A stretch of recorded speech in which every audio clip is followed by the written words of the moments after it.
because they had not yet come into the inheritance among the tribes of Israel. Wait a second. Where the tribe of Dan was supposed to conquer the land? Joshua. Where? Where? Which part of the land was supposed to be where the tribe of Dan? You don't know? Well, that's why we put on your study guide on maps. Dan, take a look here. Dan was supposed to be where Tel Aviv is, where the airport is, where Bet Shemesh is, where Azekah is. The Danites were supposed to take that country. But what happened? They changed their mind. They did not find a place to inherit the land. What do you mean? They did not conquer the land. Huh? They did not do what God told them to do. What God told them to do. When you conquer the land, what do you need to do? You conquer. Well, I'm talking about the book of Joshua. Conquer the land, expel the people over there, kill them all, take over, claim the land, possess the land, make it yours. And what did they do? They stopped assimilating. Assimilate. They left the people, they stayed with them, they became minority, but eventually it was not the tribe of Dan. So the map that we have here, that's the book of Joshua. That's what God wanted to. That's based off the blessing of Jacob to his sons on Genesis 49. But that did not happen. Go ahead. So the Danites sent 5 of their leading men from Zorah and Eshtaol. Stop. By the way, if you remember, we stood on the top of Bet Shemesh. Remember that tell? And I pointed over there to the village, and I said, this is Zorah, where Manoach, the father of Samson, come from. Okay? Go ahead. To spy out the land and explore it. These men represented all the Danites. They told them, go explore the land. So they entered the hill country of Ephraim. Stop. Where is that? Wait, the mountains of Samaria today. Okay, go ahead. They came to the house of Micah, where they spent the night. When they were near Micah's house, they reorganized the voice of the young Levite. Stop. How do you recognize the voice of a young Levite? Recognize. Dialect. What? High pitch. Accent. Dialect. Dialect? Language. Saadia, talk to me. Are you a descendant of the Levite? Yes. Me too. So, I'm from the Levites. The last name of my grandfather was Levi. Okay, so we know. So, do we have a different voice? No. So what did he recognize as sound? Keepers of the temple. Sing! 2 points. Voice, oh. And Levites, what did they do even in the temple? They played the instruments and they sang. So if you hear someone, you're like Sandy. That's why you sing. Yeah, once in a while. In the shower. Brandon must be a Levite.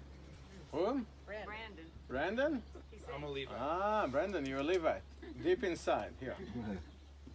But you think, well, here, when we read the verse, you need to ask yourself questions all the time.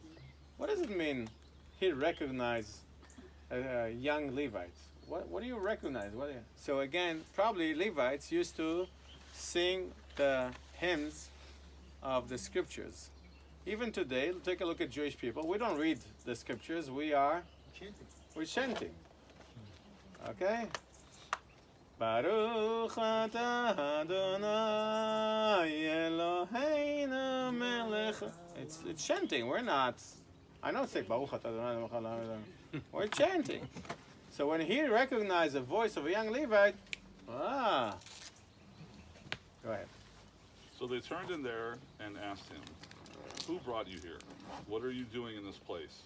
Why are you here? Right, they asked too many questions. They're definitely part of the culture. He told them what Micah had done for him and said, he has hired me and I am his priest. Oy vey. Why oy vey? Because he hired a priest. Can you hire a priest, Brenda? No. You mean I have the money? Can I hire my own priest? No. No. Jeff, would you like to be my pastor? Personal pastor. I'll pay you more than the bridge. Oy vey. Oy vey. Wrong answer. No. Isn't that, when you read that, isn't it sounds like, what is going on here? How someone can be a priest for one person? No, you need to look at it and say, oh, that's wrong. That's an oive. Okay, let's continue. Then they said to him, "Please inquire of God to learn whether our journey will be successful." The priest answered them, "Go in peace. Your journey has the Lord's approval." Stop. Oive. Who gave him the authority to tell them you have God's approval? Huh? Are we allowed? I mean, a priest, with all the respect to priests, are you allowed to do that? Are you a prophet? Are you a God? No. So the 5 men left camp to Laish. To where? Laish. Where is Laish? Okay, go ahead. Where they saw that the people living there in safety, like the Sidonians, at peace and secure, and since their land lacked nothing. Do you hear that? Secured, and because their land was like nothing, that's where we are. Yeah, it is a perfect place. Is that better, by the way, than Bet Shemesh? Yeah. We have more water here, no? Do we have more fruit that I picked for you on purpose? Do you understand the wealth that we have here? That's better than where we come from. But since their land lacked nothing, they were prosperous. Also, they lived a long way from the Sidonians and had no relationship with anyone else. 3 days, by the way. Yes. When they returned to Zorah and Eshtaol, their fellow Danites asked them, "How did you find things?" They answered, "Come on, let's attack them. We have..." Blah, blah, blah, blah, blah, blah, blah, blah. Let's go a little bit further on and go to verse 18. Okay, ready? Go. When the 5 men went to Micah's house and took the ephod and the household's gods, the priest said to them, "What are you doing?" Just to give you the story that they went back and said, okay, let's follow us. We can conquer the land of Laish. But they stopped on the way on Micah's house where they saw the priest. But now they said, okay, let's take the things. That's what? Take. You mean steal. Oive. They answered him, "Be quiet, don't say a word. Come with us and our father and priest. Come with us and be our father and priest. Isn't it better that you serve a tribe and a clan in Israel as priests rather than just one man's household?" What do they offer him? A job. A better job. An upgrade. Okay? You're not going to be a priest of one family. You're going to be the priest of the whole tribe. Isn't that better for you? Jeff, I'm offering you now a job. You're going to be a pastor not of one person. You're going to be a pastor of a huge church. How long, the Chinese man is asking, how long it took him to give the answer? Not long. Not long is the brother of how long? The priest was very pleased. Ah, okay, yes.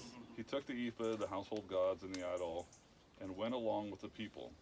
Putting their little children and their livestock and their possessions in front of them, they turned away and left. When they had gone some distance from Micah's house, the men who lived near Micah were called together and overtook the Danites.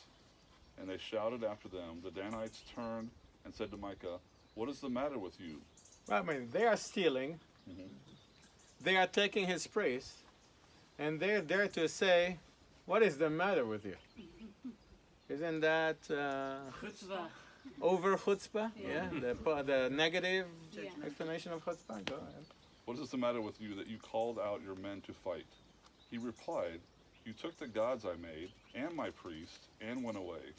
What else do I have? How can I ask, what's the matter with you?" The Danites answered, "Don't argue with us, or some of the men may get angry and attack you." Oh, that's a threat. Oy vey. Never mind, Lazar. Let's continue. And then And his priests, and went on to Laish. Where is Laish? Laish, Here, thank you. against the people at peace and secure.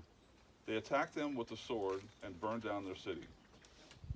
There was no one to rescue them because they lived a long way from Sidon and had no relationship with anyone else. The city was in a valley near Beth Rohab. Which valley? Beth Rohab. The Hula Valley that we just drove by. So it means they live in a place that is very, very fertile and very, very good. And next to the Jordan River. Okay? The Danites rebuilt the city and settled there. They named it Dan after their ancestor Dan, Ah, very good. Because it was, continue, who was born to Israel although. through the city that used to be called Laish. Okay, so Laish, it was called Laish, but they conquered the city and rebuilt it, and they name it Dan. Okay? Well, it happens many times in history that a nation conquer a piece of land, okay, and they say, okay, what is the name of this place? Los Angeles. Let's call it Los Angeles. Ah, you call it Texas? Okay, we will call it Texas. Okay? You call it Oklahoma. We will call it Armpit. Oklahoma City. Okay? What Oklahoma stands for? What is that? I need to charge more, I'm telling you. Oklahoma means red people.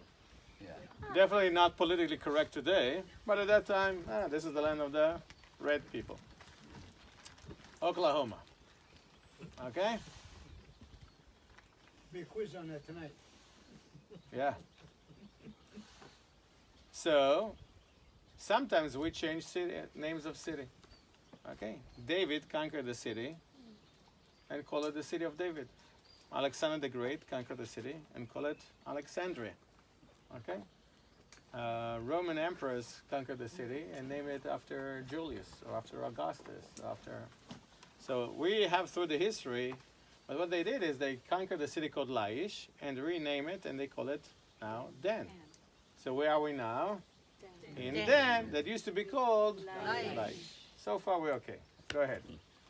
There the Danites set up for themselves the idol. Oy vey. And Jonathan, son of Gershom, the son of Moses, and his sons were priests for the tribe of Dan until the time of the captivity of the land. They continued to use the idol Micah had made Oy all vey. the time the house of God was in Shiloh. Oy vey. Wait a second. I think you maybe made a mistake. Maybe you can read again the name. I don't think that. What is that? Go back 2 verses. 2 verses. Son of Moses? Son of Moses. You mean that priest that we hired for money? Yeah, that corrupted priest. Okay. He's Jonathan, son of Gershom, son of Moses. Oy vey. That's the grandson of Moses? How many of you have in their Bible Manasseh instead of Moses? No? No? A footnote. So we have a problem, even if it's Manasseh, even if it's Moses, oy vey. If this is your grandson, that this is what happened to Moses. How many of you are grandparents? How many of you are concerned that your grandchildren are not walking on direction that you led, and you're afraid that they are moving a little bit that direction? If that happened to Moses, wow, that could happen to me, no? What happened if this is the right way to go, but a generation later, you compromise and you do, well, that's the direction, okay? The second generation, it will be this way. The third generation will be that way. The fourth generation will be that way. The 5th generation will be that way. And now you wonder what went wrong and where it started. So I'm always looking at myself as dad. I'm sure that you're looking at yourself as grandparents or parents. Wow, what kind of legacy do we pass to the next generation? If that happened to Moses, what about us?